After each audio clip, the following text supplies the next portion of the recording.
we're back. Oh yeah. Another week, dude. Another week, and actually some solid news this week, and Heck yeah. some cool things that we'll get to. But before that, welcome to Region Coded, the show where two dudes who are in their mid-30s, talk about gaming news, and do fun things revolving around that. Hell yeah. Because we're sad and need to relive the glory days. Well, do you know something that made me sad that I found out this week that I'm sure a bunch of people listening and watching this will also now feel sad.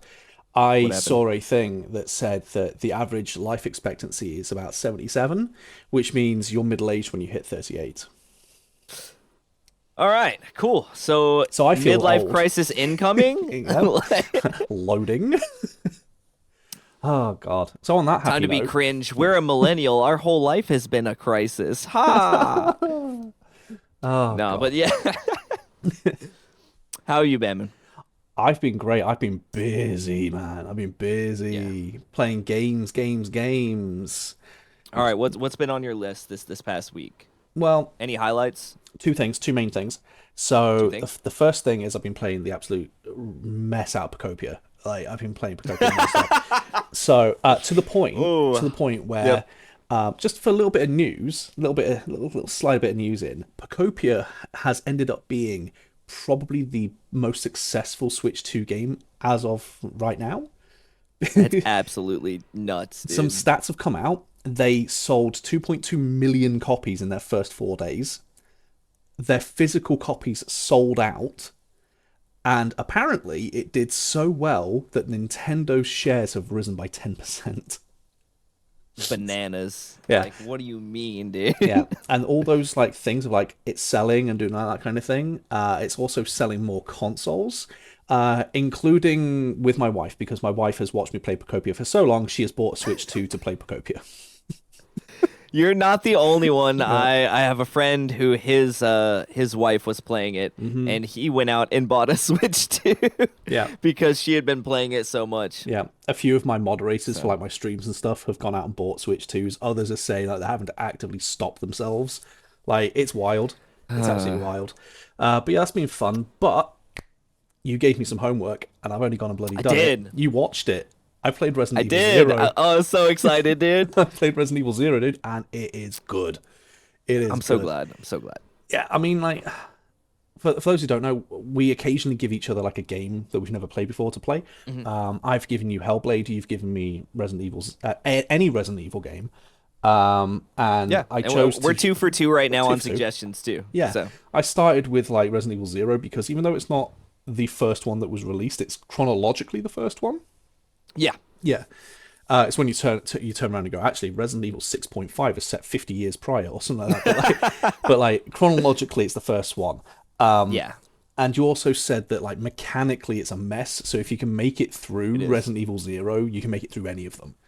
I think so. Yeah, I will definitely stand by that. Like, I think it's like it has the dated like fixed camera angles and control scheme and everything, but then it also has the addition of like the buddy system, Yeah. which just is not.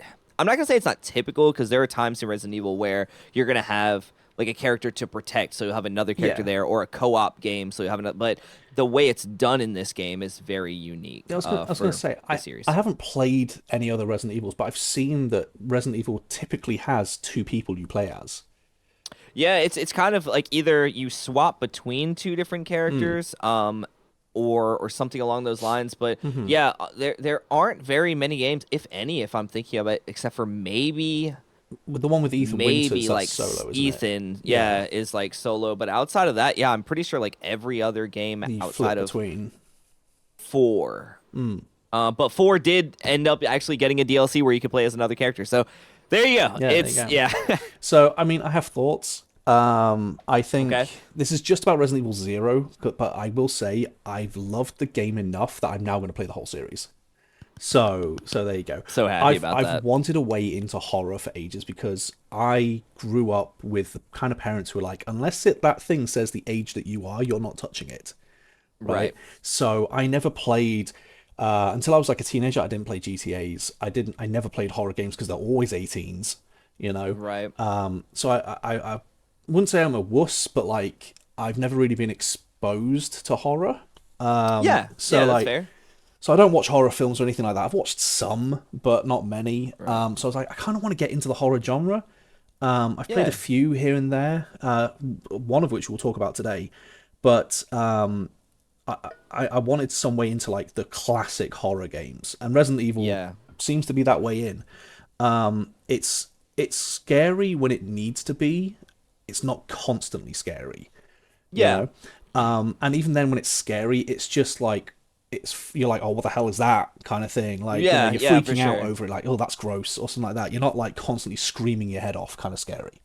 Yeah, well, I Yeah, think something it does really well is it's like there are the grotesque or like the eerie sort of yeah, things, but then like another thing that it does well is it'll give you these moments of like in gameplay sort of like oh shoot like like because like you're yeah, getting chased by something or whatever and you're like oh man but like that's really about it outside of yeah. that like I think I described it to you before was like it treads this weird sci-fi like Yeah, sort of line yeah. So this will show how little I knew about Resident Evil going in. I thought it was just zombies.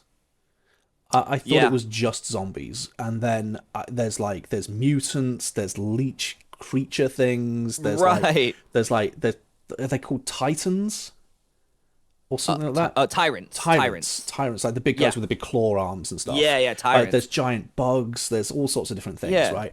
And so I was like, oh, okay. So now it makes sense why the Japanese version is called Biohazard. biohazard Right? yeah It makes way more sense, and I feel like Biohazard yeah is a far more fitting title. yeah they just couldn't do it here in America Yeah, because of like copyright issues or naming issues or something yeah. so they came up with Resident Evil and for the time like the residents were evil The residents are in so fact evil. I mean, I think I said yeah that while I was playing through. I was like, "Oh, look, we found a resident. I bet it's evil." You know, like, so I will say there were a few things I liked about the game. I liked the yeah characters. I liked the storyline and everything. I was surprised at how hard it is. yeah Because when it started, I didn't have you or the other Resident Evil like knowledgeable people who watch me watching right at that point, and I had to pick easy, normal, or hard, and I picked normal, thinking normal difficulty. yeah it'll be What fine could go wrong? Turns out Resident Evil's version of normal is most games' version of hard, right? yeah Zero is known for being a It like particularly harder it one was brutal for someone who has no experience with that genre. So like I started off, I was going through like popping caps in zombie asses left, right, and yeah center, and then you came in and you were like, maybe don't be shooting everything you see. And I'm there going, why would I do that? And then an hour later, why have I run out of bullets? where are my bullets Where are my guns? You know, and all yeah, that kind of thing. and like honestly, at that point, it is so much more scarce. And especially when you have two people that need to split it, Yeah, it becomes so much more difficult. And then all your healing, all your ammo, all yeah. that stuff is split between two characters. And like that's why I think one will be a nice change of pace. You'll have like a good item box, so Okay. like you don't have to just drop things. You can be like, okay, I'm gonna put this in here, and later on, if I need it, I can pull it out of the item box. Okay. So Yeah, that'll be good. I didn't mind the resource management and the maybe not killing everything you see thing. I kind of liked that. Right. What I didn't like was how easy it was to die, and also how hard it was to get healing items. Yeah. So, like, I don't mind. I can live with the resource management if you're going to make sure that I Yeah. can actually heal, you know? I had so many occasions where genuinely I was struggling so hard because I was new to this. I had no idea what I was doing. Yeah, of course. And then I hit a few roadblocks and I managed to push through them where like both characters line went one more hit and they're dead kind of Right. situation, right? And I managed to get through quite a few of those situations. But then I got like full on stuck because I had no Dude, he's for reference, he's not lying. I just want to say this. He was fighting a boss once, ran out of all of his ammo, and then knife killed the boss. I did. I didn't give up. I didn't No, give up. he killed the boss with a killed the knife. boss So I with a want to give knife. him credit where it's due. He did Yeah. give it like a genuine effort. Right. I'm there with It was great. all my bullets gone. I'm just like, I'll fucking knife him then. just stab, stab, stab, stab, stab, stab, stab. It was great. I won. I don't care. But like Yeah, he did. He did. But like I got to a point where I had no ammo left, no health left, no healing items, nothing. And it was literally a boss in the next room and I kept dying. Yeah. And I was there going like I kind of want to just stop because like I was there going like I can't drop the difficulty without restarting the game, Yeah. right? which was And kind you of were annoying. already like I was halfway like about. over an hour in. Yeah, you were like a couple hours into the game at that point. I was wrapping up the training facility. Yeah. That's where I'd gotten. I was wrapping up the training facility, which is the second zone. Like Yeah, yeah. I was, for those who know the game, I was putting the 3 slabs of like obedience and all that sort of thing into the machine. Yeah, Unity. Yep. That's where I'd gotten to. But I just couldn't progress. I was physically stuck. And so I was just there like, but it's showing how much I liked the game. I took like a day or two off, and then I came back and started again on easy. And Yeah. honestly, I'm kind of glad I tried both, because easy, if they don't understand what normal means, they sure as hell don't understand what easy means. Because it wasn't easy. It was, see those zombies, here's a nuke, right? Yeah. I I Yeah. I I went from having no weapons whatsoever and no health left to me literally turning round to my chat, including you, and going, Yep. I need this key, and I can't decide right now whether to drop this full healing item or the grenade launcher. Dude, it's accurate. It's accurate. So yeah, so it was a really good game. I think for me, the fixed camera angles were annoying. The item management was annoying, but they were all livable. The thing that ruined it for me was the difficulty settings. For me, that was the thing that ruined it. I feel like they needed almost that normal difficulty to be hard, that easy difficulty to be story, and then there to be a new easy difficulty in between. Well, I think that what's interesting about it is like this is obviously it's like 2002, right? And we've talked about like games with like hand holding and things of that nature. Well, There's no hand like holding. this definitely was not hand holding at all. But outside of that, like it is designed to be ridiculous, honestly, to an extent. Like it's gonna be like, yo, this is hard, but then like, you know, it goes the extremes where it's like easy is extreme, and it was before I guess games really had like a story option. I feel like that's kind of a newer thing. I'm not gonna lie, it definitely felt like when I swapped to easy mode, it went, oh, so you're a pussy. Yeah. It really felt like that, right? Because the moment I swapped to easy mode, I finished the game with maximum bullets in one sitting. in one sitting. He beat the whole game in one sitting. I beat it in one stream of like 5 hours, like 5.5 hours. I beat the entire game. I got to the point where I was coming up to bullets, trying to pick them up and going, "You're carrying too many of that." I'm like, "Yep, what?" But yeah, so Professor Oak, like, now is not the time to use this. Now's not the time. It was great though. I'm so glad that you like came back to it. That you were like, you know what, I enjoy this game. That you could see through, you know, everything, and then said like, I'm gonna give this another shot. I'm really glad that it became your entry to it. That it intrigued you enough to want to continue to play the series. And I'm stoked for one, because obviously that was my introduction. 96 was my introduction, but the remake is, I think it is a damn near perfect, if not better than the original, you know, sort of remake. Yeah, for those who don't know, I'm playing the remasters and remakes because I want a slightly like more pleasant experience, as it were, rather than going back and playing janky controls and stuff. The modern versions of them also make a more like a better continuity in the story. Okay. So so they do change some things, They but fix like some it makes the story. some plot holes and stuff. Exactly. So overall, I'm super stoked. Like I love one, and I think it's gonna be cool because now you're gonna get basically what is a more traditional Resident Evil experience, because 0 is a bit of an anomaly. Okay. So okay, but hey, how about you? What have you been up to? What have you been doing? So I've also been playing a remake, not a remaster, of Fatal Frame 2. That dropped recently. So for those who don't know, Fatal Frame is another survival horror game. Shocker. Shocker. And He likes them. yeah. Oh wow. You know, didn't see that coming. No. But yeah, Fatal Frame 2. Is probably like the most highly regarded out of the series. So they haven't even touched the first one yet. They just skipped straight to the second one. Hopefully, if the second one does well enough, they'll go back and do the first one. And I'm seeing some pretty mixed reviews, and I have my own like set of thoughts on it as well. Okay. But I finished it last night, and I think it is a really great, like, faithful remake for all intents and purposes. I think the visuals are absolutely beautiful. I think the atmosphere is super spooky. Yeah. And it's a great game. And for people who don't know, Fatal Frame is like I said, a survival horror game, but it's about usually some sort of ritual that's happening where there is like a sacrifice that's supposed to be made. Something goes wrong, and pretty much like the gates of hell are unleashed, and like your character ends up somehow getting intertwined in that and having to pretty much close the gates of hell. Sounds kind of like Doom. A little bit, except for the only thing you're armed with is a camera, and everything you're fighting is like a spirit. Oh, that's Fatal Frame.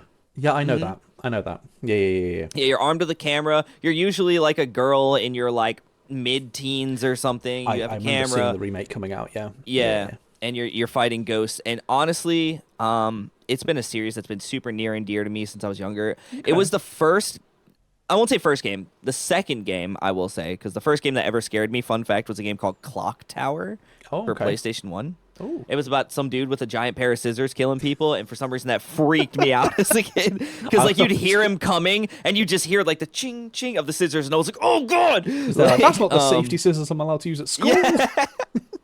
Yeah. Yeah, Fatal Frame was like the first game I played on my own, because I had seen other people play Clock Tower, but the first game I played on my own, and the game was like based on a true story on the cover, and like, don't play this in the dark, like, or whatever, and I was like, pfft. And so I'd sat in my room at like 10, 12 years old, something like that, put it in the Xbox, turned all the lights off. I was like, I got this, started playing it, and I was like, oh, I don't know if I got this. You know? Like, I might not have this. Yeah. So bad. I loved it though. Love it. So yeah, love it. And yeah, I had a great time with it. Couple things in it not so thrilled with, but overall, I'd probably give it like a 7.5 or an 8 out of 10. Somewhere around there. It wasn't awful. I just think that they could have done a little bit better, but I still enjoyed it. I don't know if I'd go back and play it like on a New Game Plus or play it again, but I'm glad I had the experience playing through it. Okay. That's cool. Yeah. Wow. Excellent. Well, should we do some news? Yeah, why not? No, so let's get into it, man. Some news. There's one thing that I do like want to talk about, but I think we'll save that for a little bit later. We'll save it till but there's something that's been like I've been kind of feeling some type of way about. Okay. So, well, what do you got? Okay, so we've got kind of contradictory news today. So we've got two main things that I thought, hey, let's talk about that. So one thing is Nvidia with their, what is it, DLSS? That's the thing. That's the thing. I feel some type of way about that, dude. Yeah, you do. I'm not a fan. Yeah, no. Do you want to talk about it then while I pull up the other thing? Yeah, for sure. I have very strong opinions on this, so here we go. I have been very vocal about how I feel about generative AI. Oh, yes. As somebody whose wife is a physical, like, traditional artist, and me who, like, I'm a musician, I do not like generative AI. No, it rubs me the wrong way. I think not a most fan. people don't like it. Yeah. I mean, if you somehow don't know what it is, it's essentially AI being given a prompt and it creates something that it feels is close to it. Essentially. Yeah, and so what Nvidia has been doing is they have dumped a bunch of money into basically using generative AI to upscale your games. Yeah. And you can tell because if you look at the cost of their graphics cards, they have gone up a lot. Yeah. Nvidia turned around and were one of the many companies that said, we're not going to bother with like the gaming stuff anymore, like graphics cards and RAM and all that kind of thing. We're going to focus on AI. And everybody just went, oh, so you suck. Yeah, basically. Right. And it turns out they do suck. Shocker. Yeah. You know? Yeah. Now, hey, shout out to Asus, though. Apparently, they're going to be coming through and making like graphics cards and RAM and stuff like that. So really cool that like they came through. I mean, the Republic of Gamers out here, you know, killing it. Yeah. But Nvidia clearly thought that what gamers wanted was all of their games to have a filter on top of it that made when he says filter, no bullshit, it looks like a Snapchat filter on your game. Yeah, imagine like on TikTok and you go like you click like the clean face filter to make yourself look a bit cleaner. Yeah, it's that kind of rubbish. Where it quite literally just plasters a filter on top of the game you're playing to make it look like the biggest AI slop imaginable. They do. It literally. Oh my gosh! It looks like every AI like mobile game ad you've ever seen. Yep. It looks It's horrible. my Did you? biggest gripe with it is that like Go on. there were people, a team of people who developed these games with a vision in mind, like an artistic direction they wanted to go into. They put this Yep. all together, and then the generative AI comes along. Yep. It entirely changes the face on the model to plaster like a random celebrity's face or something on it. Yep. It shifts the mood. It like adds a huge bright contrast to everything. It kills any mood. It kills any artistic or any semblance of what the artistic direction or original vision was, and like that for me is just like a huge no. Yeah, and here's the thing that annoys me the most about this is you are 100% not alone with this, because there was so much backlash about this that literally the day after so it was like this like conference where they announced it, right? Yeah. And like literally the day after, the conference was continuing, and a reporter turned around to the guy in charge of Nvidia and in charge of this announcement and everything, and said, people have immediately come out and said that this is a horrible thing that you're doing, that it spits in the, I'm ad-libbing here, but it basically spits in the face of all the developers who've put their heart and soul into creating a piece of work, a piece of art. You're essentially saying that the artistic approach they've taken is not good enough, and like you're changing it and make it better, and people are saying that you think this is what we want, but it's not what we want, and all that kind of thing. It's like, what would you respond to that? And I am quoting this verbatim, turned around and said, well, first of all, they're completely wrong. He literally turned around, and the first thing out of his mouth was saying that everybody who has criticized it is completely wrong, and that this is what we want. I would love to see his defense on that, dude. He literally just turned around and said, this is what people want. This is what people want. So when all these people are saying we don't want this, he's gone, nah, you're wrong. You want it. Well, I mean, we've seen this happen time and time again in the gaming industry. I think when Sony took backwards compatibility away, and people were like, "Why?" and they were like, "You don't actually want backwards compatibility. Why would you want that?" You know, and like other stuff. I mean, we've seen it happen. I mean, people saying we want physical stuff back, and they're like, "No, you really don't. You want game key cards." Like, right. And it definitely spits in the face. Obviously, it spits in the face of like AAA devs, but it definitely spits in the face of indie devs.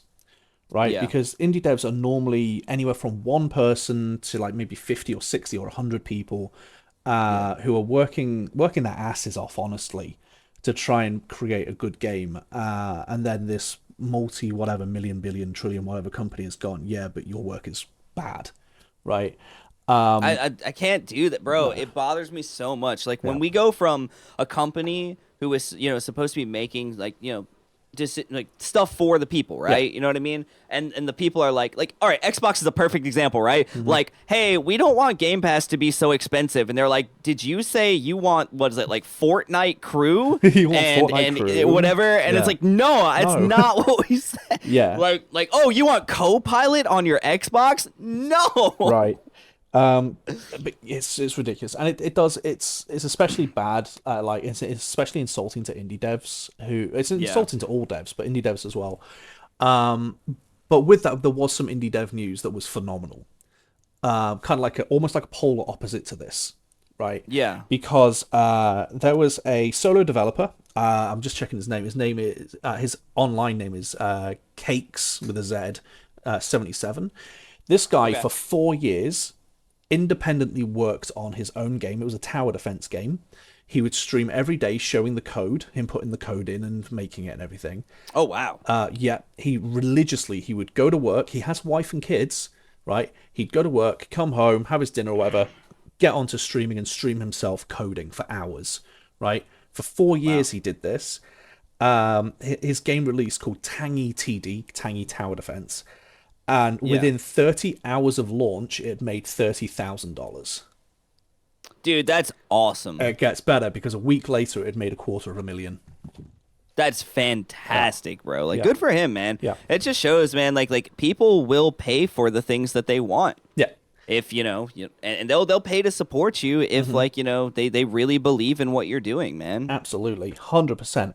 So we both had a little discussion about this, and we thought, as a way to sort of like flip the middle finger up at Nvidia, and I'm but down. also as a way to like praise indie devs and the hard work that they Yeah. put in and everything. Because everybody puts in hard work, but indie devs especially put in hard work.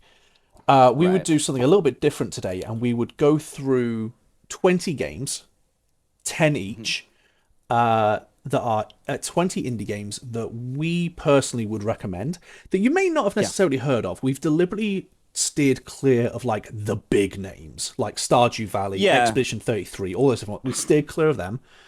There will be one or two that are more well known, Yeah. but they're not necessarily like everybody's heard of them kind of Yeah. games. Just to sort of like give recommendations. So we're sort of going to go like maybe one at a time. We'll go.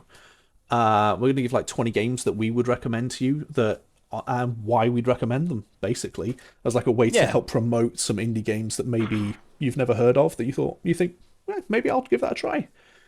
Yeah. I apologize for the throat clearing if you Oh, can I if didn't it's hear it. picking You're up. fine. I You're am perfectly fine. so like You're perfectly my fine. allergies. It's fine. Anyway. So yeah, so I've got 10, you've got 10. We've made sure that we Yeah. don't have the same 10.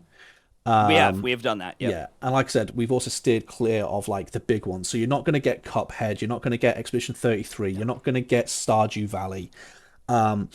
For me, I don't know about you, for me, for my 10, they go from more well known to more obscure sort of thing. So Yeah, like, yeah. I wasn't sure how to order mine because some of mine are a bit like either older, so I was like, I don't know if this is more popular because it's older and more people have heard of it, or Right. if it's kind of flown under the radar and kind of gotten buried in time. Yeah. And then some of mine are brand new. Some of them haven't even come out yet, but I played the Oh. demo and they will be coming out very shortly, so I want to highlight them. Okay. But yeah, so I've got kind of a pretty wide variety here. Cool. So I mean, get your pens and paper, your notebook, yeah, your note taking thing on your phone out or whatever, Yeah. because there's going to be this is 20 indie games that we would Yes. recommend to someone who's maybe not played them before. So do you want to go first, or shall I go first? Yeah. I can definitely go first. The first one on my list is a game called Fretless. Fretless. So yeah, Fretless. So basically, there is a YouTuber. His name is Rob Scallon. Okay. And he's a musician, and so he teamed up with some people to create an RPG that is also kind of like a music based game. Yeah. And like your instruments are your weapons, and you can get like different like power ups, which are like guitar pedals or whatever, and like stuff Okay. like that. And it's like a super cool like adventure RPG. And so if you're into rhythm games, you're into music, and you like pixel art sort of stuff, yeah, definitely check out Fretless. Okay, interesting. Here's me hoping. No, it opened on the wrong screen. There was a brief moment where they couldn't see your face. It's fine. It's okay. I did the same thing when I went to open my Notepad app. It say it's called- entirely popped up and covered you. You say it's called Fretless. Yeah, Oh, yeah, I see it. Yeah, Fretless. Fretless. So I'm going to give people a rough estimate of roughly how long Yeah. each game takes as well. So according to How Long to Beat, which is the website I use, that takes about 7 hours. So that's a decent chunked audio, It's indie game. It's a decent size. it's also indie on game. sale as of right now, is it not? It may well be. It may well be. It doesn't tell me if it is. But there you go. So yeah, it's a nice sounding game. I think it is, and I don't know if it will be by the time this episode comes out. I Maybe. think it We'll comes know. out, tomorrow. Tomorrow. Yeah. I'm Yeah, going to be so- frantically editing this tomorrow. Yes. Yeah. So it'll be out on Monday, the 23rd of March, Yeah. and so I'm not sure when the sales roll over, but I think as of right now it is. It's Yeah. on sale. Okay, cool. That kind of sounded like it reminded me a little bit of like Hi-Fi Rush, which is still a game I want you to play. Yes. But yeah, okay, cool. I'll go for my first one then. So my first one is probably the most well-known out of this list. Okay. Like I said, mine get more obscure as I go through. Slay the Spire is my first one. So if you've never Yes. heard of Slay the Spire, they've actually just released in early access Slay the Spire 2. We talked about it before, I think in one or two episodes back, where it dominated early access sales. There's a reason for that. Slay the Spire is, I would say, the roguelike deck building game that breathed new life into that genre. Yeah. It is essentially you are working your way through this tower where it's 3 acts. You pick your character. There's 4 characters, I believe, in Slay the Spire 1 to choose from. You unlock them as you play. You work your way through 3 different acts. There's a boss at the end of each act. But as you're going along, you fight enemies. You do hidden things, like you find hidden rooms and hidden things and all that kind of thing. You build yourself a deck of cards that are your abilities. and you fight Yep. your way through the Spire. It's a really cool game. It took me a really long time to beat it because I'm trash at those kinds of games. On average, a normal run, it's averaging like it take you about 10 to 12 hours to manage to get yourself to win a run on average. But it's Okay. saying if you're going to do the whole thing, it can take up to 200 hours, dude, to do the entire thing. Oh wow. Like it's one of those games. Roguelikes in general tend to Yeah. be like that, where you can beat it really quickly, or you could it's just evergreen content. It's one or the other. Right. But for me, Slay the Spire was kind of the game that got me into roguelikes. So for me, I think it's a no-brainer. It's an easy recommendation, although it is a little more popular than the other things on my list. So I think most people would have heard of this, but Yeah. not necessarily. So I thought I'd include it.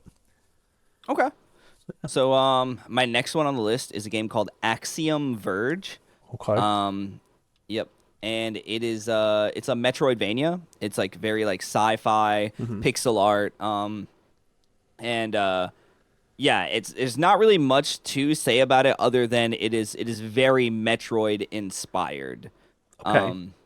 Yeah, so I mean if you're very into that sort of stuff, I mean it's running around in this like dystopian or like like a sci-fi sort of planet area. And shooting things, gathering power-ups, so you can unlock areas you couldn't previously get to. It's a Metroidvania, but Okay. super fun game, very very cool, and it's a little bit older now, and they do have a sequel, but I would highly recommend it to people who like those sort of games. Okay. Cool. Yeah, I can see that there's a sequel and it says Axiom also came out in 2023. So there's Axiom Verge 2 and a new Axiom that came out in 2023. See, I didn't even know about the new one, There you go. But yeah, so I'll check that out. it'd be like 12-ish hours to beat apparently. So that's a Yeah. pretty good one. The next one for me, I think got snubbed at the Game Awards. I feel like it should have won a lot more than it did. Oh. I think it did win something, but it should have won a lot more. It's Blueprints. Blueprints Okay. is my choice. This is the last of the ones that I think a lot of people will go, oh yeah, I've heard of that. Yeah. Blueprints it's kind of a roguelike again, but it's essentially you are a teenager who has inherited your great uncle's estate. Okay. But in order to claim the inheritance, you have to complete this challenge that he has set. They set you from beyond the grave, essentially, in the will, which is he has given you a 45-room estate to be yours, but you've got to find the 46th room. So you have to work your way through this 45-room estate and somehow find the 46th hidden room. Okay. And when I say that it is difficult, I am not understating it. It is difficult because every single day you start fresh. You have nothing except for your allowance that you get, which you can improve as you play, but you start with your allowance of a little bit of money or maybe some extra steps or whatever, but you have a limited number of steps you can take. Every time you enter or leave a room, it takes a step away from you. Ooh. And you start with, I believe it's 30 or 40 steps, and you can increase it, but at the beginning it's like 30 or 40 steps. Every single time you touch a door, you're given like 3 blueprints for rooms, hence blueprints. But it's blueprints with a crown. You get 3 options of rooms that you can draft. Some will take you in good ways, some will take you in bad ways. And you've got to try and work your way through and get to this 46th room. When you get into the 46th room, it's considered you've won. But when I say getting to that 46th room and seeing credits is essentially the game saying, well done, you've beaten the tutorial. Right? Oh no. Right. So my first time playing through it, I hit those credits. I was like, cool, I'm done. And then I went, hey, I'm going to go back to this and do it and everything. And I hit those credits and I kept playing. And it turns out there's like 3 times as long a story as I thought there was. Wow. There is so much going on in this game. I don't know how one person made this. It is insane. It is probably the best puzzle game I've ever played. It sounds really cool. Yeah. It takes around like 20-ish hours to beat it. But if you're going completionist, you're going in the hundreds again. You're going in the hundreds. Yeah. So I think if you like puzzle games, this is definitely one for you. It's an amazing game. I could not recommend it more to puzzle game enjoyers. I like the idea for sure. Mm-hmm. Next one on my list is actually a really old game. Yeah, I want to say it started out as a mobile game, but it's got PC and things of that nature, and you can Hmm. play it on Steam and stuff. Uh, it's called Plague Inc.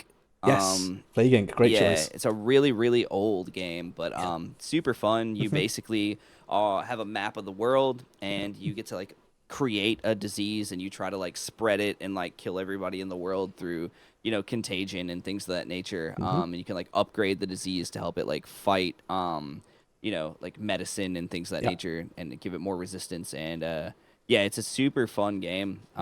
It's really really old, and I feel like at this point a lot of people probably know about it at this point, obviously, Yeah. Yeah. but I recently saw it just like scrolling through my Steam, and I was like, dang, I haven't played that in forever, and It's a like good game. that game was so fun. I should definitely go back and play it again. It's definitely a really good game. It's also got a lot of playtime in it because there's so many different diseases you can unlock and all that kind of Yep. thing. Because like you start off with like a germ based disease, Yeah. but you can have like bacteria, you can have animal born, you can have all kinds of Yeah, different and now things. they've actually made like a bunch of new kind of versions of it, Mm, like by the same developers, where there's like different like it's not just diseases now. I think there's another one with like animals and yeah. another one with like other stuff. Mhm. So it's pretty cool. It's pretty cool. Okay, fantastic. Great choice. I like that game a lot. I like you. I haven't played that for years.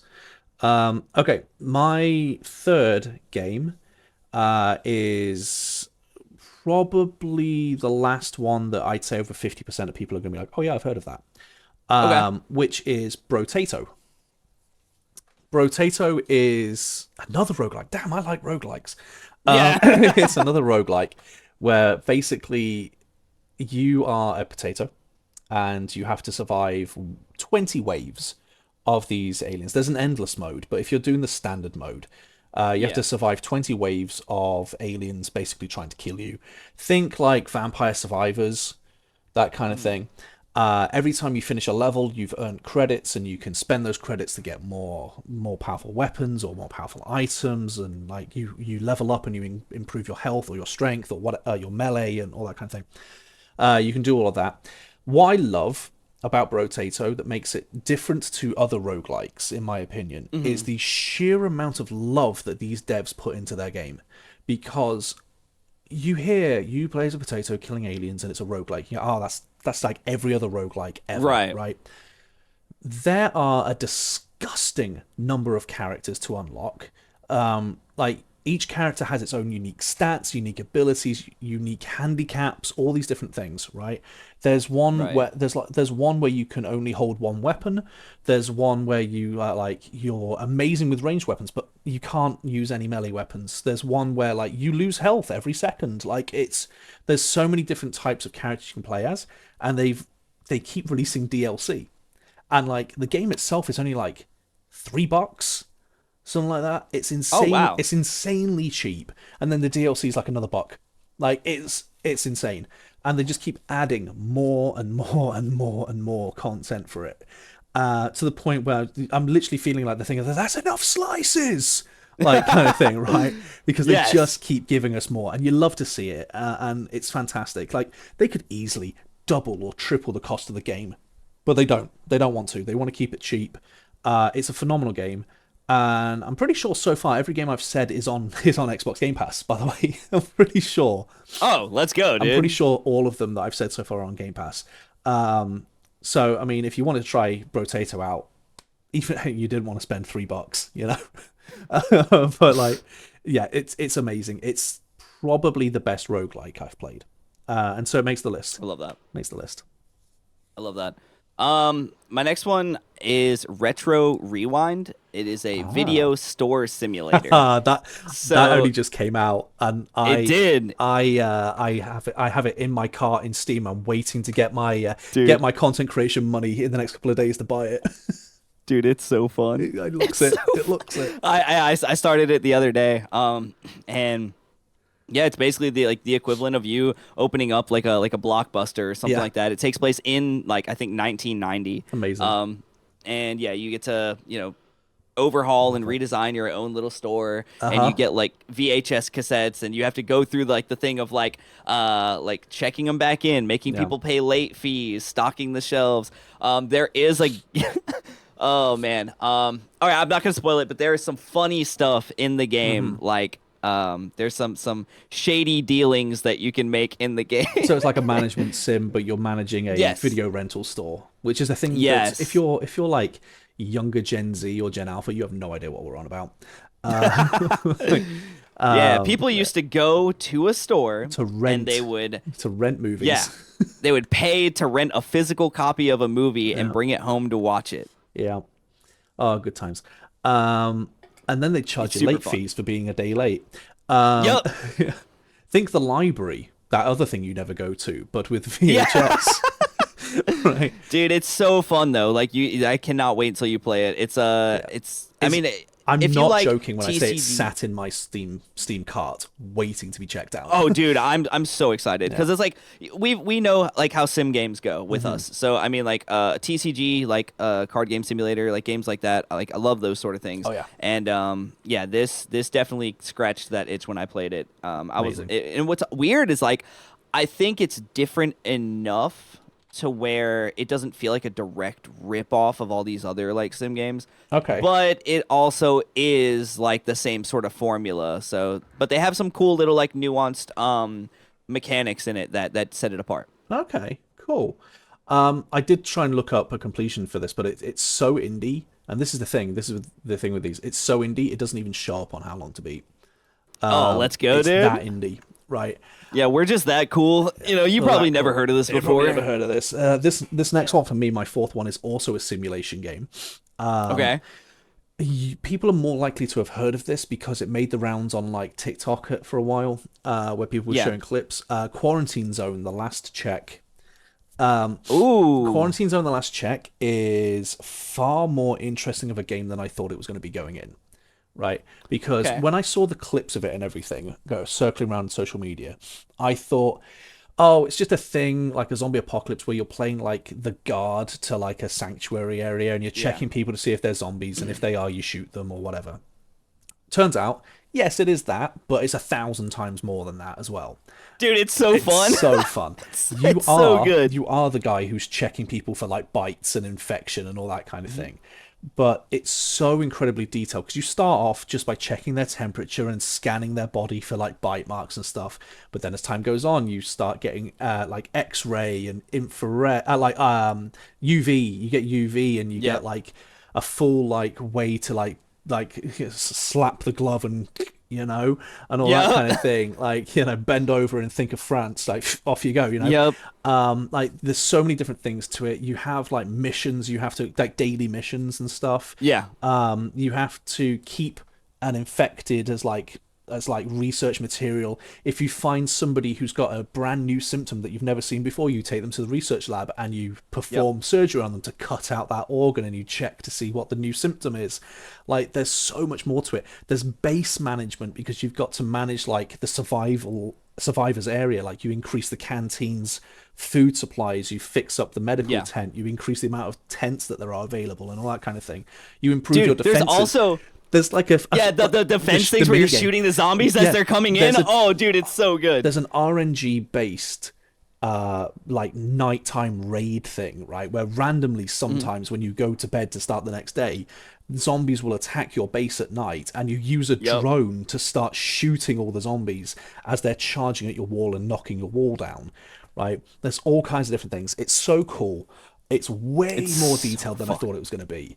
And it's a lot of fun. You can keep a zombie as a pet. You can keep a zombie as a pet. And, if you're a pet lover, there's also a cat, and the cat survives. So, there's a pet cat, cat as is well. fine. Yeah, there's a pet cat. So, And you can pet the cat. You can pet the cat, yes. 10 out of 10 game, you can pet the cat.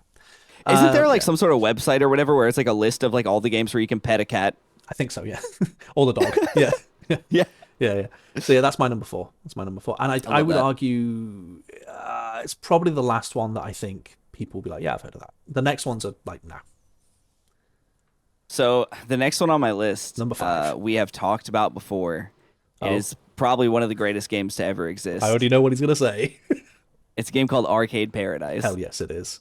Hell yes, it It's is. so good. We've talked about it before, so I won't go on for like ever, but it's a game where basically you have inherited your father's old business of running a laundromat. He like, has other businesses to tend to, Yeah. but he wants to make sure that like he's setting you up for success in his own way. Yeah. But you have a kind of a constrained relationship with him. And Yeah. in the back of it is an arcade machine, and then you start to get this idea of maybe we can take laundry machines out and add more arcade cabs in, And it and slowly it turns is into an so arcade. good. What I It's love, so it's so good. freaking good. It's my favorite simulation game of all time. Yeah, Every single yeah, arcade unit is playable. yes. They're all like love letters to classic arcade games. Like you've got Pac-Man, but it's GTA, Yep, and stuff like that. dude, and it's so fun. It's It's so fun. so fun. Every single one is playable. There's a point to playing them because there's goals that make the machines more profitable, and Yep. it also makes your arcade more popular and stuff like that. And one of my favorite things about it is there's only one bit of voice acting in the entire game, and it's your father, right? And he only talks to you over the answer machine. But he's the guy who plays the video game version of Geralt of Rivia from the Witcher series. Did you not know that? I didn't know. That's funny. So that your dad is the voice actor for Geralt from the Witcher games. Oh, man. And one of the achievements that you unlock is when he calls himself on the answer machine the King of the Riviera, and it gives you an achievement because he's Geralt of Rivia. And I was like, wow. that's amazing. That's amazing. I don't know how they swung getting him to do it. I don't know, because like, yeah, I mean, Yeah. I mean, maybe he just thought the idea was so cool. I mean, a lot of It's a great funny game. enough, man. A lot of these voice actors and a lot of these people, like, if you're doing something that they believe in, they'll like even do some of this stuff like pro bono because Yeah. they're like, this is just such a cool idea. Yeah, I'm Obviously so glad, try to pay artists for their work, but course. you know, what I mean? Like, I'm so glad you put that on your list. But did you know there's a VR version of the game? I did not. There's a VR version of the game that has even more things, including 10-pin bowling. Ooh, So if you have VR, you know, dang it! I've never wanted to buy a VR until now. same, same. It would be so fun. But yeah, it's a super cool game, man. I love it to death. Also, another cool thing about it, as someone who loves music and stuff, there's like a jukebox, and like you can actually play like these like more like indie like sort of songs and stuff Yep. off of it, and I think it was super cool. But yeah, that is definitely my next one. That's a phenomenal choice. Phenomenal choice. My next one, my number 5. So that was your number 5. This is my number 5. My number 5 is one that just had its sequel announced at the last PlayStation State of Play. It was the first thing announced, actually. I know what it is. It's Kenna Bridge of Spirits. Yes. So Kenna Bridge of Spirits is one of the best story-driven games I've ever played. It is phenomenal. It is absolutely an indie game. Don't let the PlayStation State of Play announcement for the sequel throw you off. It is an indie game. Yeah, I think like it's like two brothers or something like that like head it. Something like that, yeah. But it's so unbelievably well written. It's the only one out of this, I think, let me just check my list. Yeah, it's the only one out of this list that I would argue is any form of a Souls-like. Ooh, okay. So it's a Souls-like, but it's like Souls-like light, like it's Souls-like free sort of thing, It's the diet version of Souls. You play as Kenna, who is a new spirit medium. She's on her first mission as a spirit medium, which is basically the whole job for them is to go to these places where these disasters or grief or whatever has happened and help the angry spirits move on. That's the whole point. Okay. Right? So you arrive in this completely destroyed village, and while most of the spirits have moved on, there's a handful of people who have become so angry in the way that they died, or resentful in the way that they've died, that they've sort of like morphed into being these monsters who are the bosses that you fight. Right? So you go through different sections of the map, which has been tainted by each angry spirit. And you work your way through, and then there's a big boss fight, very Souls-like, health bar at the top appearing, with the name of the person and everything, and like you find your way through. There's like, I've beaten you stage 1, but here's stage 2 kind of boss fights, But it's such a beautiful game. It full on made me cry. I am not ashamed to admit I cried. He's a real man. I'm a real man. There were only manly tears that day. Yeah, Like exactly. I full on cried because His eyes were just sweating. they were. I was sweating so hard at the game that my eyes started sweating. Um, the boss fights are genuinely hard. The writing is outstanding. When I tell you, when I saw the sequel had been announced, I saw the sequel get announced, I squealed because I was so happy that I get to play another Like a Kenner man, game. by the Like a way. man. I squealed like a big strong man because I knew I got to play another Kenner game. And I'm so excited for it because if you've not played Kenner So Bridge of stoked. Spirits, you've got to, and you like sort of like story driven, quite difficult combat, but not overwhelmingly difficult combat Yeah. sort of games, you'll love it. And it's got a really cute little mascot character that follows you around the whole time, and he's very cute. So there you go. Honestly, the art style for that game, and I've said this before, like what I like about it is it reminds me of a modern take on like the art style that was like a lot of the like rare games that were coming out on Xbox Yeah, 360 when it first started, I can see that. like Cameo and stuff like that or whatever, or like games like Beyond Good and Evil and stuff like that. I feel like it Yeah, has a very like modern take on like that sort of art style. So I really yeah. like that. It's also not that long of a game. I think it took me like 10 hours, 11 hours, something like that. So it's Nice. not the longest of games, but it is really good. And it Right. does have replayability because like there's collectibles and stuff like that you can do. So Right. it's definitely a good game. I think it's really good. I think it's really really good. I'm looking forward to the sequel as well. So next one on my list Number 6. is pretty interesting. So originally I had something different on this list, and I swapped it while I was Oh, sitting here thinking because I realized it was an indie game, oh, and it shouldn't be on your list, so we should be okay. okay. It's a game called Minishoot Adventures. No, it's not on my list. I've never heard of Okay, it. cool. So it's really, really cool. It is a like roguelike game, Okay. but it is also a bullet hell, and it is like a love letter to games like Zelda. Oh, that's quite So the you like combination. travel around and do like dungeons and stuff like that, and like unlock new areas. But you have like a spaceship, and you know Right. those like games like oh, I can't really think of like one like off the top of my head, but it's like old arcade games I know the where ones you you're mean. like a Yeah. plane and you're flying and you're shooting as like a bunch of other like planes or whatever come after you. Uh huh. It's like that, but like also an adventure game. Okay. It's Okay. really, Okay. really cool looking. And yeah, it's just like the whole setup of it is just like an interesting idea, and it just feels unique and kind of fresh in a time where, a lot of stuff just kind of seems to be repeating the same thing. Okay. That sounds cool. Yeah, cute little like art style, but like hellish sort of gameplay, honestly, from I'm like, I'm here for it. yeah, I'm it's here for very, it. very cool. Awesome. My next one is a horror game.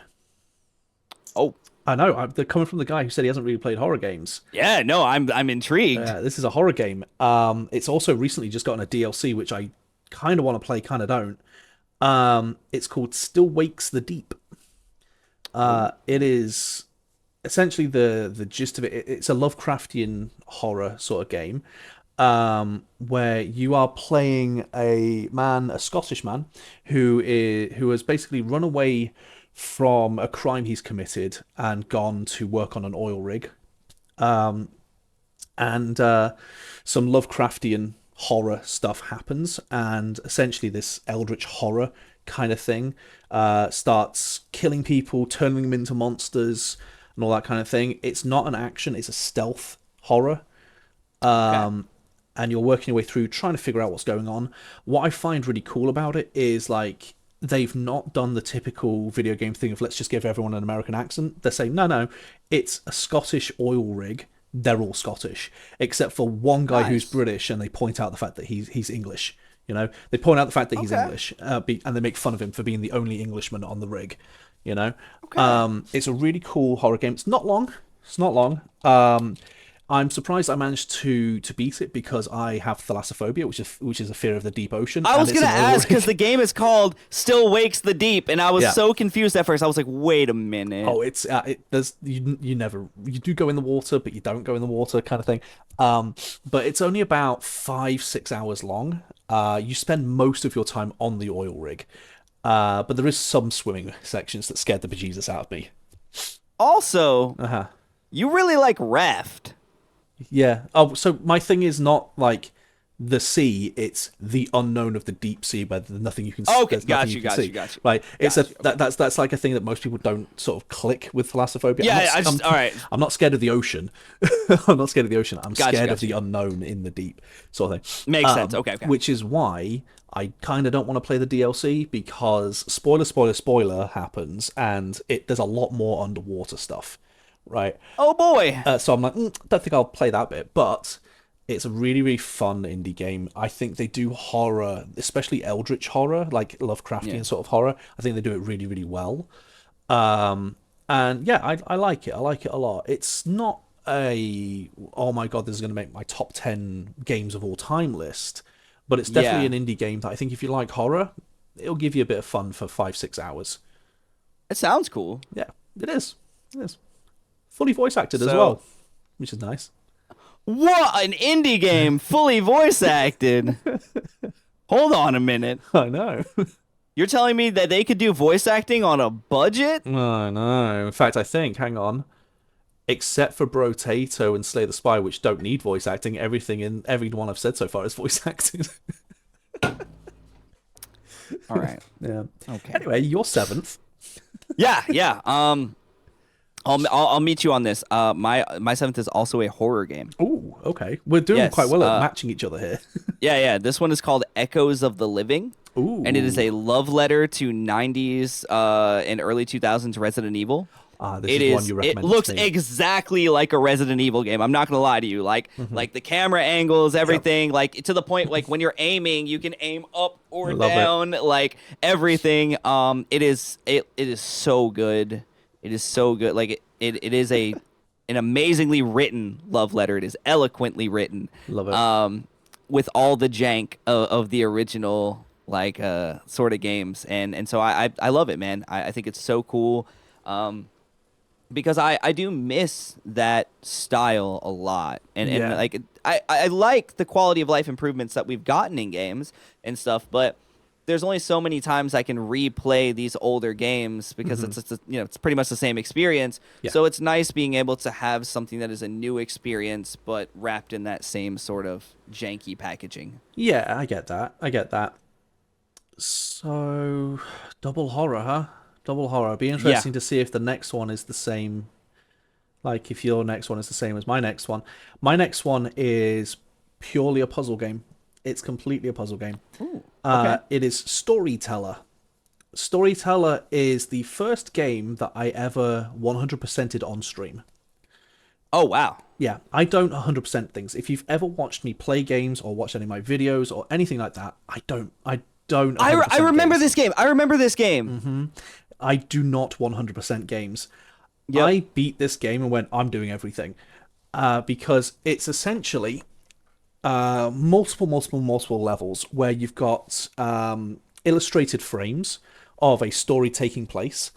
And you have to put them in the correct order to tell the story correctly for each chapter. It's very clever. It's very fun. It's not that replayable because once you've beaten it, you've beaten it.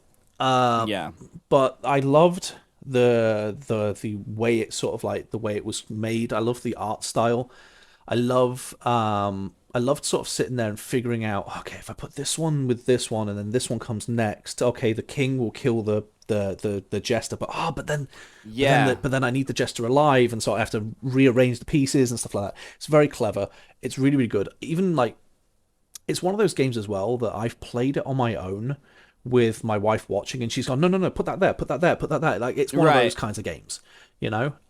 It's if you like puzzle games, and especially if you're not someone who's into the bang bang pew pew run around crazy kind of games, this is a nice chill game where you can sort of like work your way through, and it's a lot of fun. I really like it. I think it's good. What are you laughing at? Why have I made you laugh at? Because you said if you're not into the bang bang pew pew run around, and literally the next one on my list is bang bang pew pew. What's your bang bang pew pew game, Tyler? It's called Mullet Madjack, and Mullet Madjack is it's like a 80s/90s inspired, like anime inspired art style. Yep. And you play as this dude Mullet Madjack. Shout out. And he's this just cool protagonist, like very like Doom guy-esque to it in a Right. sense, like very tough, macho sort of dude. It's a man's man. Yeah, exactly. Like he Yeah. sweats from his eyes too. Yeah, damn right he does. Yeah, and so he basically, you're in this dystopian future. You're trying to save basically like a princess from a castle, but the Yep. castle is really a mega corporation. And instead of Personal Bowser, business. it's yeah, it's like a CEO, right? And Right. so, um, it's this dystopian future, and your mission is being broadcast to the whole world, Oh. and everybody basically in this dystopian future lives off of like constant dopamine hits and stuff like Okay. that. Yeah. Yeah. So the game is you're going up a tower. And each level Right. is like a floor on the tower. If you die, you go back down to the first floor of that segment of 10 floors, I think it is. Ooh, okay. It's in segments of 10.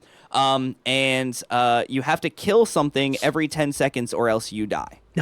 Oh, because you've got to constantly feed the right, viewer- you have to right. constantly feed, right. And so at the end of each floor you get a choice of like 3 different power-ups, and then you get to carry Okay. those, but if you die you lose them all and start over. So it's it's a got that roguelike. rogue element. Yeah. Right. It's so fun, super cool. I love it. It's voice acted. Funny that. No. But no, it's a great game. It's very fun. So if you enjoy like games that have that sort of first person original Doom sort of aspect, and you want something that's like a roguelike and is super fast paced and shooty pew pew and stuff, and you like anime, then definitely give that a check out. Sounds good. Sounds good. You know, going back to if we're going to do that, it's voice acted. Storyteller's also voice acted. The storytelling book is voice acted. For those who don't know, we're just ragging on of certain Certain monster catching game. Yeah. Yeah. yeah, certain very big monster catching game. You keep monsters in your pocket, you know, like yeah, in a spherical object. Who, despite being the biggest franchise in the world, still can't find voice actors. So my next one, in fact, the remaining 3 are all voice acted. I'm just going to put it out there.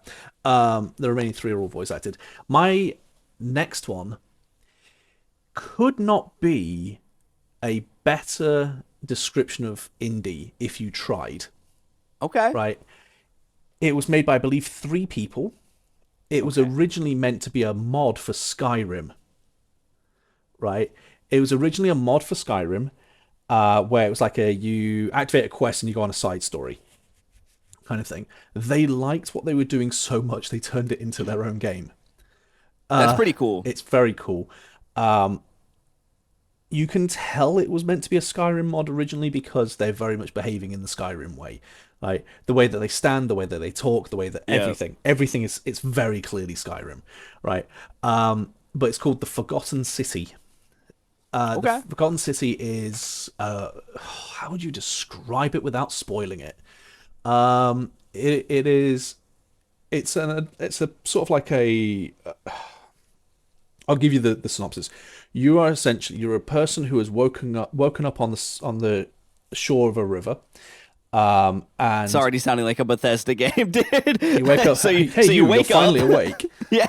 You wake up on the shore of a river. You go into this building, and through some sci-fi kind of stuff, you end up going back in time to this ruined city that is now no longer ruined, and it's full of people and everything. And you've basically gone back in time to the day that this apocalyptic event happened to these people. Okay. And it's your job to stop it. Otherwise, you will be stuck, because you will be stuck just like they're stuck. And so you have to, it's trial and error. You've got to figure out what's going on. It's very much a rinse, repeat, keep going until you figure it all out. There's so many different ways you can do this. It's got like 6 or 7 or 8 endings. Like, it's got so many different endings you can do. It's so well written. It's a phenomenal game. I went in thinking, oh, this will be okay, and then I walked out going, Jesus Christ, that was awesome. Like, it's one of those. It's one of those sleeper games where like you go in thinking it'll be just okay, and then you're going, Jesus, this is a great game. It's so clever. You kind of catch on quite quickly what's going on, but it doesn't mean that you figured out how to solve it. It's very tricky Right. to solve it. It's a great mystery game that has so many different puzzles and cogs in at work and everything. It's phenomenal. I genuinely, the fact that it was supposed to be a mod for Skyrim just blows my mind. Oh, But I yeah, mean, like so many games have like kind of come. I mean, when you look at like the Source engine and like Quake and stuff, and then you get games like Half Life and yeah, all this other stuff, like yeah, it's pretty nuts. yeah. So the next one on my list is it's a game that so everyone's heard of Balatro, um, Yes. and so like a game that kind of is similar to it, Hmm. um, but instead of playing cards, you have a slot machine. Ah. Yeah, and instead of like jokers, you get these things called charms. For those who don't know, Balatro is based on like poker, and it's like a roguelike game. Yeah. Where this one is based on gambling at a slot machine, but it's a horror game. You're trapped in a Oh. room, and there is a grate on the floor, Uh-huh. and you have an ATM, and the ATM says you have to deposit this many coins in 3 rounds, or else you fall through the floor. Oh, okay. So, yep. So you have to play the slot machine Uh-huh. and hope that you win the amount of coins you need to get to the next round. And then you can like through playing the game and stuff like that, you unlock more charms which give you different modifiers to make it easier to raise your score. But if you fall Right. through the floor, you reset and then you start at 0 again. Yeah, So so it's a another rogue roguelike. Yeah, game. yeah, yeah, yeah. Yep. Yeah. But it is super super fun. You said And it's it's called Clover Pit. Clover Pit. I think I've got it downloaded. I've just never played it. Dude, play it like when we're done, go play it and then tell, because dude, it's so addicting. Okay. Okay. I love that game. And there are multiple, you can reach an ending. Yeah. You can reach an ending and there are multiple endings. But you Okay. have to do like specific circumstances to get to those endings. Fantastic. Yep. So that was your ninth, right? Yep. Well, my ninth. This is probably the least known out of all of them. Ooh. I will be impressed if you've even heard of it, and I know you watch Okay. me stream, so I'll be Yeah. impressed if you've even heard of it. It's called On Guard.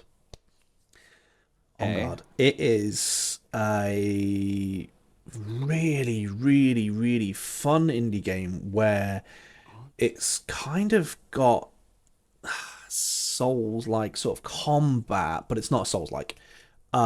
It's very much you dodge, you parry, you hit, like all that kind of stuff. You've got to be really careful with how you're fighting. You play as a female musketeer.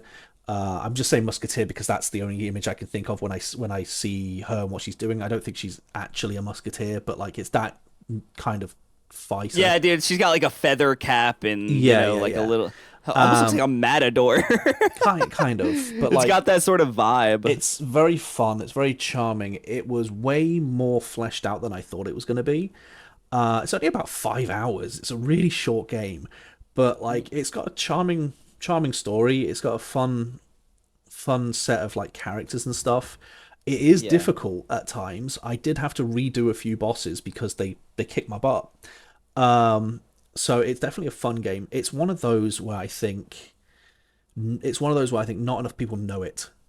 You know, Right. it's one of those where like you can see how much work they put in, and yet it's almost completely flown under the radar. And so I wanted to make a point of talking about this one because there were others that I had on my list. I was like, I can maybe Yeah. talk about those, but I was just like, no. I want to give a little bit of love to this game because it's the first one where literally nobody has heard of it. When I streamed it, nobody had heard of it. When I posted content of it online, nobody had heard of it. Okay. And so I was like, nah, I've got to give this a little bit of love because it's a good game. So yeah, On Guard. It's a fun action story game. No, that's pretty cool. I have not heard of it actually, so something I'll have to check out. My last one. So bringing up Balatro again, funny enough, because it's made by the creator of Balatro. Oh, And it comes out in like 8 days. Oh, I okay. played the demo. I tested the game and stuff like that, like an early access test and stuff. The game is called Raccoin, like raccoon. Okay. But Raccoin, okay.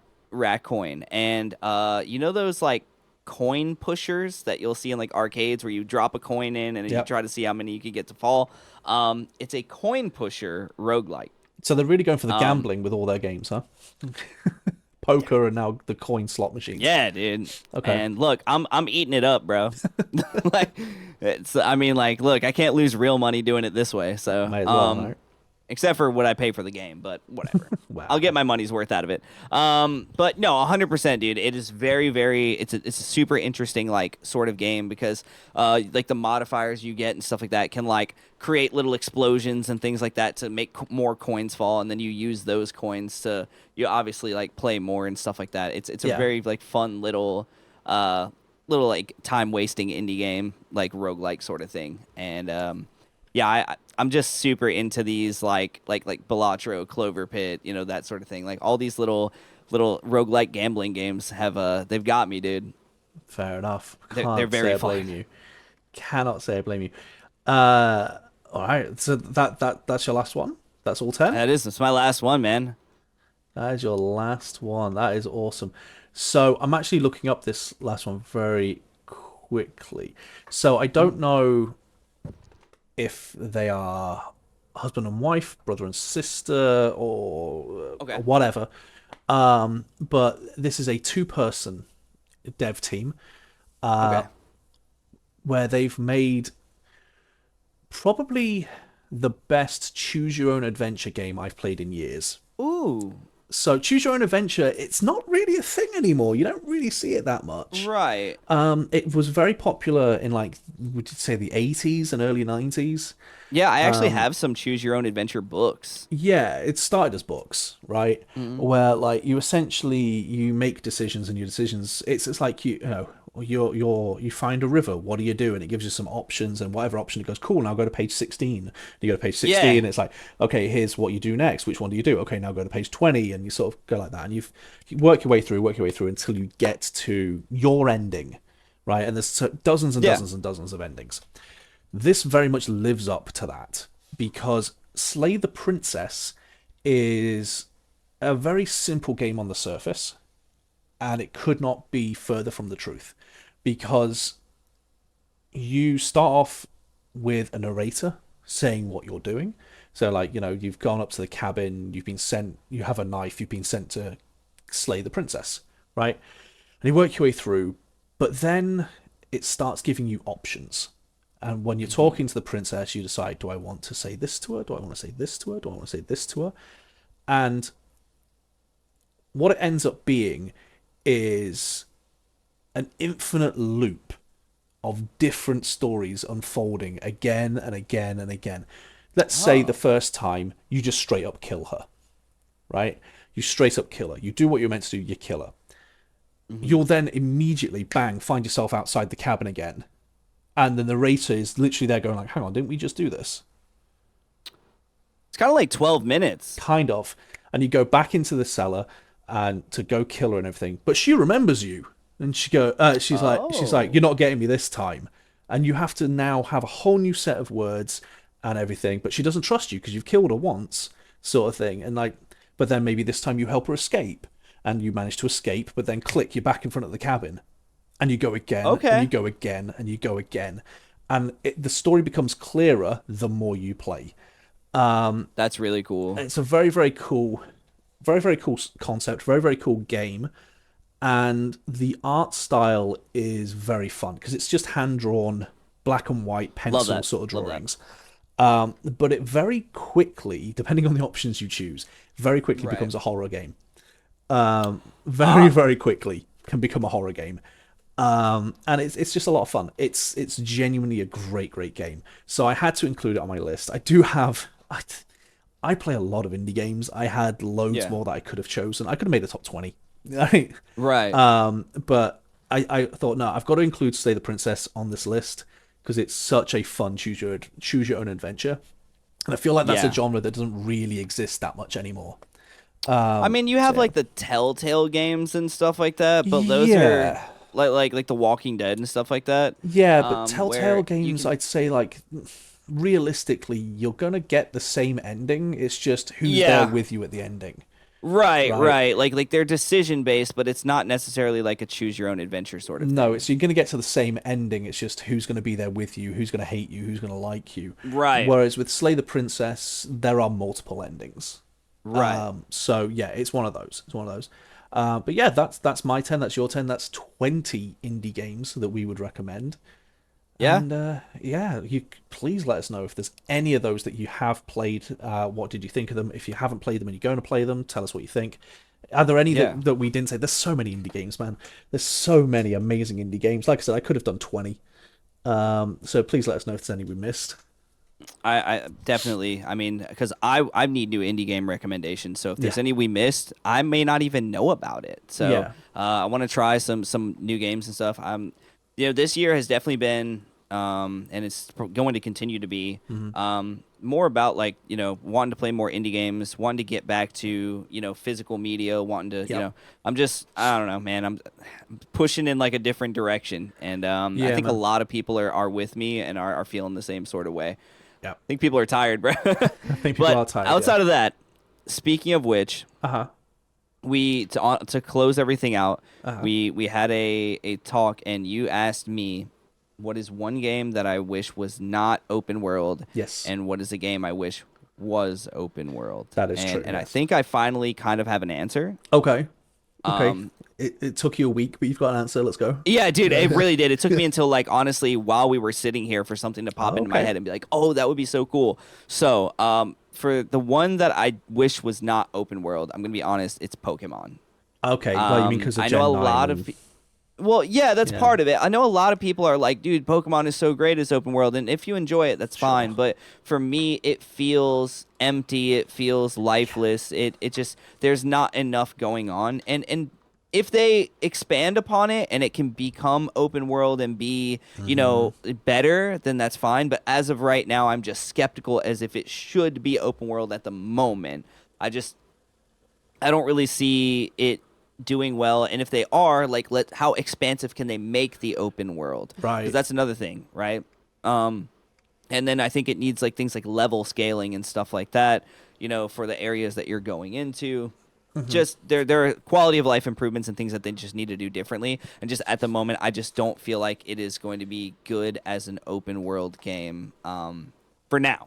Yeah, I think Pokemon has the potential to work as an open world game. Yeah. I just don't think they've done it right. I just don't No, think they've done it no. right. And when they do, like actually eventually nail it, if they do, then by all means I will take that statement back. But as of right now, I don't see it being a good open world game. Yeah. That being said, and this is gonna kind of almost contradict what I just said in a weird way, but I think what would be really cool to see as an open world-esque sort of game would be something like a Yu-Gi-Oh game or something like that, where you get to like walk Ooh. around and like card battle people, and you can see people's card battles happening, and you can spectate them and things of that nature. Does that not like you have like a already dual exist? disc on your arm and stuff like that, and you can run around as your own created character, so almost like a Yu-Gi-Oh MMO. Like I think that would be like it would be really cool to see like that sort of thing would. unfold. Does that not exist? Have they not Not done that? yet. Really? Not yet. They've not done that. And that would be so cool. That would be really cool. That'd be really, really cool. All right, fantastic. Well, I like both of your suggestions there. I like the fact that it was Pokemon and Yu-Gi-Oh as well. Yeah, it's a little weird. I know, because I know that they're in not really in competition, but you know what I mean. They came around the same time, and they were part of the same sort of craze to the same demographic for the most part. So Yeah. Well, with, indie in mind, I thought, and he doesn't know this is completely me throwing him under a bus here. Oh. I thought it would be a good idea if Okay. I gave you another game recommendation. Okay, yeah, But we're going to keep it indie. okay, And because you like horror, it's a horror game. yes, okay, It's psychological horror. It's not like horror. love it, love it. No, that's great. It is called Detention. It is. Detention. I've played it. It took me about 3 hours, almost 3 hours on the dot. Right, so it's a really short game. It's Japanese horror. Oh, absolutely love that, dude. I play a bunch of there's a company called Chilla's Art, and they're fantastic, and I love them, and like they're like that like Asian psychological horror, and I absolutely love that sort of stuff. So I correct myself. It's not Japanese horror. It's Taiwanese horror. All right, let's go, dude. But I'm still, all about very it already. very cool. Very very cool. All about it. It's currently, as of us talking here right now, it's currently 75% off on Steam, Oh, I'll go buy it right now. and it's literally like $3. Yeah, I'll get it right now, and I'll start playing that because that sounds amazing already. You don't even have to tell me the premise. I'm already in. It's really good. It's really, Yeah, he was like, it's like only- Asian horror, and I'm like, Asian let's horror. do it. The only thing I will tell you is it's a true story. Oh, dude, let's go, bro. Oh, I'm so excited. I knew you'd like it, so I'm saying I'm like, so he's stoked. gonna like this. Give it a go. Oh yeah. It's like I said. So it's then, not- yeah. it's So like- then, my suggestion is just go try Clover Pit, and I think actually it's on Game Pass. I may well try Clover Pit. Let me just see, because dude, I have so much to do next week. I have it's only like 7 or 8 hours. I can probably pull it off, but like, Oh, it's and that's the thing. It's like realistically, you don't have to like strive for an end. Just No, like no. play the game, see how you like it. I No, mean, no. It's one of those rogue things where it's just gonna keep cycling anyway. So yeah. If we're talking about like indie games, I've literally a dev has sent me an indie game that I need to play like next week. Yeah. I can't get it open on my phone, so I'm gonna have to load it up on Steam. I hope to God it doesn't cover up your camera. But like, I've been sent an indie game that I need to play that is like Baldur's Gate 3 in its like Oh, wow. mechanics and stuff. I'm desperately trying to remember the name. But Norse Oath of Blood. Okay. So I've got to play that. So I've got an indie game to play, but I'll also try and work Clover Pit in as well. dude, it'll be fun. It'll be fun. yeah. I promise. Okay, so yeah, Detention and I will try Clover Detention. Pit. All right, cool. I'll try and find time for Clover Pit. All right, sounds good. Amazing. Well, then, with that being said, thank you everybody for listening or watching or whatever you did. We appreciate it, and we will be back next week with our impressions on the suggestions Yep. and whatever happens throughout the week. Because Yep. at this point, who knows? Who knows? Who knows? Who knows? You guys have a good one. Thank you guys so much, and we'll see you then. Bye.